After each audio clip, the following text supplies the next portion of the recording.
이전 대통령에게 형사 책임을 물을 수 있을지 여부에 대해 국민적 관심이 높아지고 있습니다. 그러니까 지금 우리가 인터뷰한 화이트리스트도 네. 물론 이명박 전 대통령의 국정원, 박근혜 정부 다 만든 거긴 합니다만 네. 이명박 정부에서 이제 문건으로 지금 막 나오고 있는 거잖아요. 그럼 시작이 이명박 정부에서 되는 거니까요. 그렇죠. 네, 그래서 이명박 전 대통령 형사처벌 가능할까 이렇게 주제를 정해봤습니다. 형사처벌이 가능할까? 네.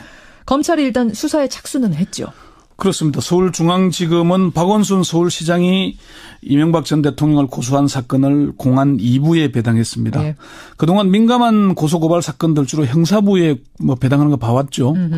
좀 이전 정부와는 좀 다른 모습이고요. 그러네요. 형사부가 아니라 공안부네요. 이게 지금 이제 블랙리스트 이 문제 수사 전담팀이거든요. 예. 또 배우 문성근 씨와 개그우먼 김미아 씨 등도 곧 고소장을 제출할 것으로 보이는데 수사 대상은 좀 더 늘어나겠죠. 예. 검찰의 한 고위 관계자는 이명박 전 대통령이 검찰 수사를 피할 수는 없을 것이다. 이렇게 얘기를 했습니다. 검찰 수사 피하지 못할 거다. 네. 어떤 혐의에 대해서 수사를 하게 되나요? 일단은 박원순 서울시장이 고발한 사건을 중심으로 수사를 하게 될 것입니다. 일단 박원순 시장은 명예훼손 그리고 정보통신망법 위반, 국정원법 위반, 공무집행방해 등의 혐의로 고발을 했는데 앞서 국정원도 원 원장의 지시에 따라서 과거에 국정원이 박 시장 견제 방안을 담은 문건을 만들어서 온라인과 오프라인에서 실행에 옮긴 사실을 확인하고 검찰에 수사를 의뢰했지 않습니까? 예. 이 사건도 같이 수사를 하게 될 것입니다. 또 BBK 문제 새로운 의혹이 제기되고 있고 4대강 문제, 자원외교 문제들도 수사해야 한다는 주장이 계속 나오고 있어서 수사는 확대될 가능성이 높아 보입니다. 그러면은 이명박 전 대통령도 포토라인에 서게 될까요? 그럴 가능성이 높아 보입니다. 그렇지만 이 전 대통령이 언제 포토라인에 서게 될지를 예측하기는 참 어렵습니다. 서게 되긴 될 것 같은데 언제가 될지 모르겠다? 예, 이 수사가 쉬운 문제는 아니기 때문에 지금 이제 원시훈 전 국정원장 법정 구속됐고 민병주 전 심리전단장 구속됐고 그렇죠. 이종명 3차장에 대한 수사가 진행 중이죠. 예. 다른 고발자도 수사가 곧 이루어질 거고요. 그렇지만 이전 대통령에 대한 직접 수사까지는 상당한 시일이 걸릴 수도 있다. 이렇게 검찰에서는 보고 있습니다. 그래요? 서울지검 고위 관계자는 이전 대통령에 대한 수사는 시간이 한참 걸릴 것이다. 예. 국정원 문건만으로 전직 대통령까지 연결하려면 간단한 문제가 아니다. 간단한 문제가 아니기 때문에. 예. 그리고 사실 법률적으로는 또 못 세울 건 없지만은 정치적 부담도 크지 않겠습니까? 그러니까요. 뚜렷한 증거가 잡히지 않으면은 예. 쉽지 않을 거라는 그런 전망도 있습니다. 자, 그럼 오늘 주제를 다시 한번 정리해 보겠습니다. 네. 먼저 이명박 전 대통령에 대한 형사처벌 가능한가? 본격 수사에 들어간 건 아니었어. 단정적으로 된다 안 된다고 말하기는 좀 성급한 측면이 있습니다. 그래서 특수통 출신의 전현직 검찰 관계자 10여 명에게 사법 처리 가능성에 대해 확인을 했더니 네. 처벌이 가능하다는 쪽이 우세하긴 했지만 쉽지 않을 것이라는 의견도 만만치 않았습니다. 그래요? 예, 검찰 내부에서는 처벌 가능하다는 의견과 수사를 해봐야 한다는 신중론이 나옵니다. 고검장급 고위 간부는 블랙리스트건 화이트리스트건 단발성이 아니고 지속적으로 보고했다는 건 대통령이 그런 사실을 보고받고 승인한 것이다. 따라서 수사를 해봐야 하겠지만 처벌은 충분히 가능하다고 본다 얘기했고요. 예. 서울지검의 한 핵심 관계자는 형사처벌 가능성을 얘기하는 건 성급하다. 예. 수사를 해봐야 한다. 이렇게 얘기를 하고. 그럼 정리를 좀 해보자면 네. 수사는 할 수 있다 쪽의 의견이 다수인 거고. 이미 수사는 착수된 거니까. 그러니까 이명박 전 대통령에 대해서 네. 개인에 대해서도 해봐야 된다라는 거는 이제 대부분의 의견이고, 다만 수사를 해서 이게 형사처벌까지 갈 것인가에 대해서는 의견이 갈린다는 거군요. 그렇습니다. 그게 뒷부분에서 설명할 내용이긴 한데 어쨌건 박근혜 정권의 국정농단 사건보다는 몇 배 힘들다는 게 검찰 고위 관계자의 얘기입니다. 아니, 국정농단 때보다도 더 힘들다고요? 이미 시간이 오래됐고요. 또 박근혜 정부에서는 대통령 비서실이 직접 블랙리스트를 지휘하고 그렇죠. 또 K 미래재단 만들고 그러니까 관연료가 됐잖아요. 예. 그런데 여기는 국정원이라는 별동대가 지휘 체계와 보고 체계를 갖춘 조직이 한 거잖아요. 아하. 그러니까 그리고 이명박 또 뒷부분 나중에 가면서 설명을 하겠습니다만은 그렇게 녹록한 사람이 아니다라는 게 이미 여러 사람들 얘기하고 있잖아요. 처벌 가능성. 네. 아까 좀 얘기를 하다 말았는데 박영수 특검팀 얘기 좀 들어보셨어요? 수사. 예, 그쪽도 당연히 이제 국정농단 블랙리스트 문제니까 물어봤는데 네. 여기서도 신중론이 나옵니다. 그쪽도. 특검의 한 핵심 관계자는 박근혜 정권의 블랙리스트와 구조는 비슷해 보인다. 그렇지만 이명박 정부는 국정원이 주도한 반면에 박근혜 정부에서는 청와대 비서실이 주도했으니까 결이 좀 달라서 쉽게 판단할 문제는 아니다. 역시 그 부분이군요. 네, 그 이명박 정부에서는 원세훈 국정원장이 핵심 역할을 다 했지만은 예. 박근혜 정부에서는 김기춘 비서실장이 모든 걸 주도한 것은 아니다. 그렇죠. 국정원은 지휘체계랑 보고체계가 갖춰진 조직인데 청와대는 결국 대통령이 정점에 있는 조직 아니냐. 예. 특수통 검사 출신의 변호사들도 입장이 좀 엇갈립니다. 생물이어서 수사를 해봐야 한다. 또는 원세훈과 공범 관계이므로 당연히 처벌이 가능하다. 또 이미 지나간 사건이므로 국정원 대선 개입 사건 외에 수사를 좀 본격적으로 하기는 좀 어렵지 않겠나. 뭐 이런 전망들까지 많았습니다. 수사가 생물이어서 해봐야 된다. 이거는 유동적이라는 겁니까? 정치도 생물이고 수사도 생물이라고 얘기를 하잖아요.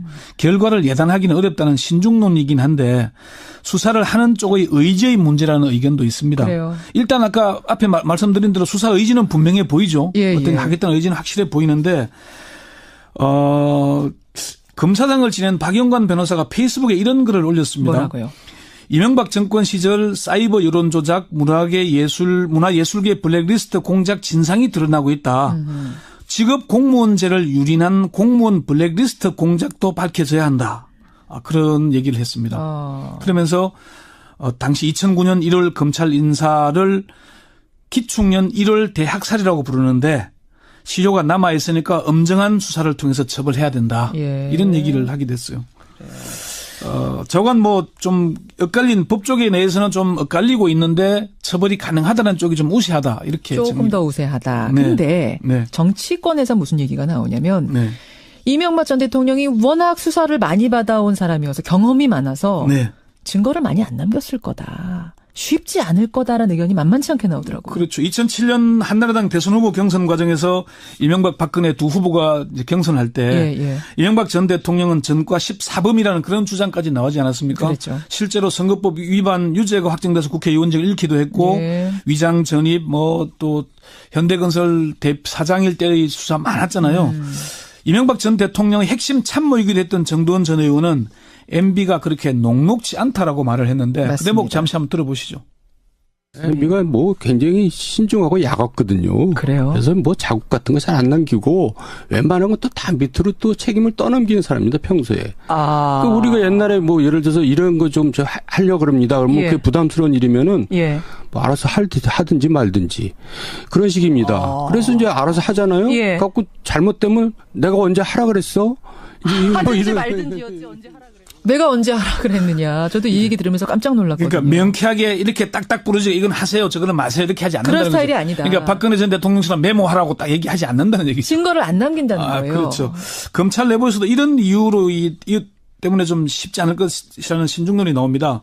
검찰의 고위 관계자는 이전 대통령이 수사 대상이 되긴 했지만은 예. 지금 나오고 있는 국정원 문건만으로 MB에게 이르기까지는 지난한 어려움이 있을 것이다. 박근혜 전 대통령의 국정농단 수사보다 몇 배는 더 힘들 것이다. 이렇게 얘기를 했습니다. 그렇군요. 네. 지금 이명박 전 대통령 측에서는 이건 정치 보복이다 이런 얘기도 나오죠. 이명박 전 대통령의 입장에서 보자면 정치 보복이라고 주장할 수는 있지 않겠습니까? 대표적인 친이계인 이재호 널푸른 한국당 대표는 어제 언론 인터뷰에서 적폐는 청산하는 것이 당연하지만 없는 적폐를 생산하는 것은 그것은 또 바람직하지 않다 이렇게 얘기를 하면서 없는 적폐 생산하지 말아라. 네. 그러니까 정치 보복이다 이거네요. 예, 그런 얘기인데 이제 그 얘기를 하면서 문재인 정권이 들어선 지 100일이 조금 넘었는데 거의 매일 이명박 대통령 잡아가라 수사하라 여권이나 여당 인사를 계속 하고 있다는 그런 얘기를 하는 거죠. 예. 그렇지만 대한민국의 안보를 지켜야 할 국정원이 정권의 안보를 위해서 온갖 불법을 저지른 사실이 드러나고 있는데 이걸 정치 보복이라고 할 수 있겠습니까? 그러니까요. 박원순 서울시장도 그제 김현정 앵커와 인터뷰하면서 그런 얘기 했잖아요. 내가 아는 최대의 정치 보복은 이명박 대통령이 노무현 전 대통령에 대해서 했던 거라고 본다. 그런 얘기 했습니다. 그런 얘기 했었죠. 예. 그래서 지금 저는 그 얘기를 꼭 하고 싶은데 이명박 정부에서 그 멘토이면서 방통대원으로 불리던 최시중 전 방통위원장이 최시중 위원장. 예. 예. 방통위원장 시절에 그 공무원들한테 뭐 이제 얘기할 때 천망불루라는 말이 참 많이 했습니다. 천망불루? 무슨 뜻입니까? 그런데 결국 뇌물수수 등 혐의로 구속이 돼서 형이 확정됐었죠. 예. 그 얘기가 뭐냐 하면은 노자의 도덕경에 나오는 얘기인데 하늘의 그물망은 넓고 넓어서 엉성한 것 같지만은 반드시 악인을 걸러낸다는 얘기입니다. 그물망은 엉성한 것처럼 보이지만 악인은 걸러낼 수 있다. 이명박 전 대통령에 대한 수사망이 좁혀지면서 저는 천망회해 소위 불루라는 말이 다시 떠오르고 있습니다. 예. 아무리 엉성해 보여도 어려워 보여도 악인이면 걸러질 것이다. 네. 최시중 전 방통위원장의 말로 좀 더 우세하다. 네. 근데 네. 정치권에서 무슨 얘기가 나오냐면 네. 이명박 전 대통령이 워낙 수사를 많이 받아온 사람이어서 경험이 많아서 네. 증거를 많이 안 남겼을 거다. 쉽지 않을 거다라는 의견이 만만치 않게 나오더라고요. 그렇죠. 2007년 한나라당 대선 후보 경선 과정에서 이명박 박근혜 두 후보가 이제 경선할 때 이명박 전 대통령은 전과 14범이라는 그런 주장까지 나오지 않았습니까? 그렇죠. 실제로 선거법 위반 유죄가 확정돼서 국회의원직을 잃기도 했고 위장 전입 또 현대건설 사장일 때의 수사 많았잖아요. 이명박 전 대통령의 핵심 참모이기도 했던 정두원 전 의원은 MB가 그렇게 녹록지 않다라고 말을 했는데 맞습니다. 그 대목 잠시 한번 들어보시죠. MB가 굉장히 신중하고 야겁거든요. 그래요? 그래서 자국 같은 거 잘 안 남기고 웬만한 건 또 다 밑으로 또 책임을 떠넘기는 사람입니다, 평소에. 우리가 옛날에 예를 들어서 이런 거 좀 하려고 그럽니다. 그러면 그게 부담스러운 일이면은 알아서 하든지 말든지 그런 식입니다. 그래서 이제 알아서 하잖아요. 갖고 잘못되면 내가 언제 하라 그랬어? 하든지 말든지였지 언제 하라 그랬어. 내가 언제 하라 그랬느냐. 저도 이 얘기 들으면서 깜짝 놀랐거든요. 그러니까 명쾌하게 이렇게 딱딱 부르지 이건 하세요 저거는 마세요 이렇게 하지 않는다는 그런 스타일이 거죠. 아니다. 그러니까 박근혜 전 대통령처럼 메모하라고 딱 얘기하지 않는다는 얘기죠. 증거를 안 남긴다는 거예요. 그렇죠.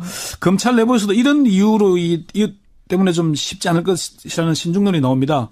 검찰의 고위 관계자는 이전 대통령이 수사 대상이 되긴 했지만은 지금 나오고 있는 국정원 문건만으로 MB에게 이르기까지는 지난한 어려움이 있을 것이다. 박근혜 전 대통령의 국정농단 수사보다 몇 배는 더 힘들 것이다. 이렇게 얘기를 했습니다. 그렇군요. 네. 지금 이명박 전 대통령 또는 비슷해 보인다.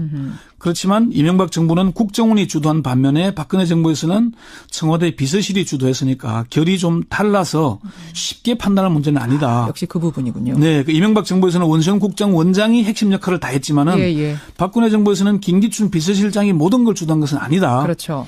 국정원은 지휘체계랑 보고체계가 갖춰진 조직인데 청와대는 결국 대통령이 정점에 있는 조직 아니냐. 특수통 검사 출신의 변호사들도 입장이 좀 엇갈립니다. 생물이어서 수사를 해봐야 한다. 또는 원세훈과 공범 관계이므로 당연히 처벌이 가능하다. 또 이미 지나간 사건이므로 국정원 대선 개입 사건 외에 수사를 좀 본격적으로 하기는 좀 어렵지 않겠나. 이런 전망들까지 많았습니다. 수사가 생물이어서 해봐야 된다. 이거는 유동적이라는 겁니까? 정치도 생물이고 수사도 생물이라고 얘기를 하잖아요. 결과를 예단하기는 어렵다는 신중론이긴 한데 수사를 하는 쪽의 의지의 문제라는 의견도 있습니다. 그래요. 일단 아까 앞에 말씀드린 대로 수사 의지는 분명해 보이죠. 어떻게 하겠다는 의지는 확실해 보이는데 검사장을 지낸 박영관 변호사가 페이스북에 이런 글을 올렸습니다. 뭐라고요? 이명박 정권 시절 사이버 여론 조작, 문화예술계 블랙리스트 공작 진상이 드러나고 있다. 직업 공무원제를 유린한 공무원 블랙리스트 공작도 밝혀져야 한다.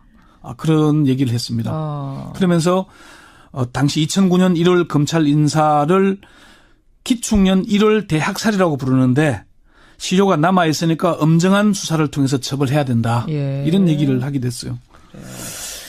저건 좀 엇갈린 법조계 내에서는 좀 엇갈리고 있는데 처벌이 가능하다는 쪽이 좀 우세하다. 이렇게 지금 이전 대통령에게 형사 책임을 물을 수 있을지 여부에 대해 국민적 관심이 높아지고 있습니다. 그러니까 지금 우리가 인터뷰한 화이트 리스트도 물론 이명박 전 대통령의 국정원, 박근혜 정부 다 만든 거긴 합니다만 이명박 정부에서 이제 문건으로 지금 막 나오고 있는 거잖아요. 그럼요. 시작이 이명박 정부에서 되는 거니까요. 그렇죠. 네, 그래서 이명박 전 대통령 형사처벌 가능할까 이렇게 주제를 정해봤습니다. 형사처벌이 가능할까? 검찰이 일단 수사에 착수는 했죠. 그렇습니다. 서울중앙지검은 박원순 서울시장이 이명박 전 대통령을 고소한 사건을 공안 2부에 배당했습니다. 그동안 민감한 고소고발 사건들 주로 형사부에 배당하는 거 봐왔죠. 좀 이전 정부와는 좀 다른 모습이고요. 그러네요. 형사부가 아니라 공안부네요. 이게 지금 이제 블랙리스트 이 문제 수사 전담팀이거든요.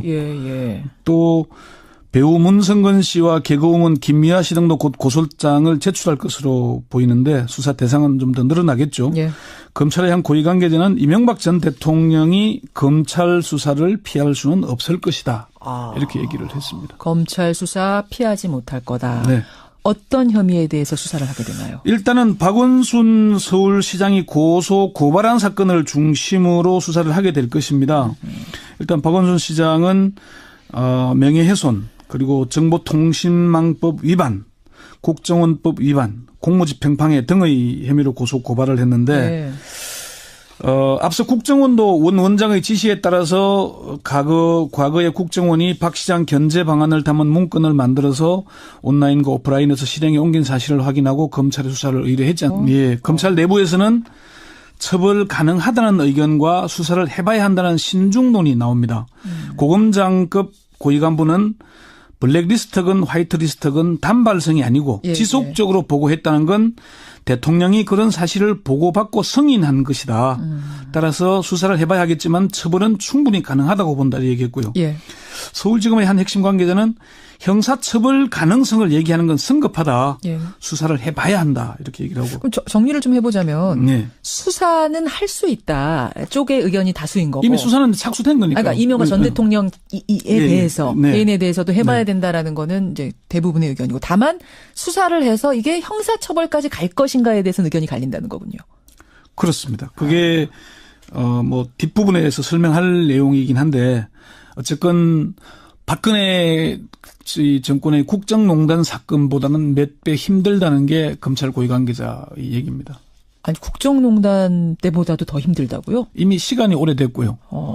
또 박근혜 정부에서는 대통령 비서실이 직접 뭐 블랙리스트를 지휘하고 그렇죠. 또 뭐 K 미래재단 만들고 그러니까 관리 연루가 됐잖아요. 그런데 여기는 국정원이라는 별동대가 지휘 체계와 보고 체계를 갖춘 조직이 한 거잖아요. 아하.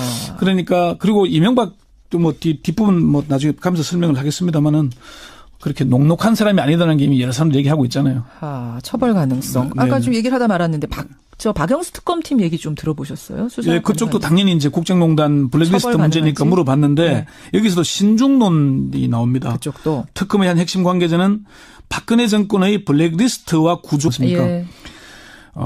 이 사건도 같이 수사를 하게 될 것입니다. 또 BBK 문제 새로운 의혹이 제기되고 있고 4대강 문제, 자원외교 문제들도 수사해야 한다는 주장이 계속 나오고 있어서 수사는 확대될 가능성이 높아 보입니다. 그러면은 이명박 전 대통령도 포토라인에 서게 될까요? 그럴 가능성이 높아 보입니다. 그렇지만 이 전 대통령이 언제 포토라인에 서게 될지를 예측하기는 참 어렵습니다. 서게 되긴 될 것 같은데 언제가 될지 모르겠다? 예, 이 수사가 뭐 쉬운 문제는 아니기 때문에 지금 이제 원시훈 전 국정원장 법정 구속됐고 민병주 전 심리전단장 구속됐고 그렇죠. 이종명 3차장에 대한 수사가 진행 중이죠. 다른 고발자도 수사가 곧 이루어질 거고요. 그렇지만 이 전 대통령에 대한 직접 수사까지는 상당한 시일이 걸릴 수도 있다. 이렇게 검찰에서는 보고 있습니다. 그래요? 서울지검 고위 관계자는 이 전 대통령에 대한 수사는 시간이 한참 걸릴 것이다.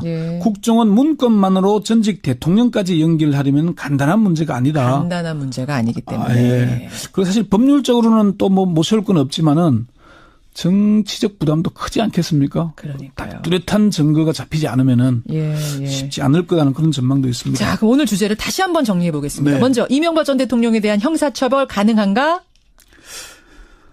본격 수사에 들어간 건 아니었어. 단정적으로 된다 안 된다고 말하기는 좀 성급한 측면이 있습니다.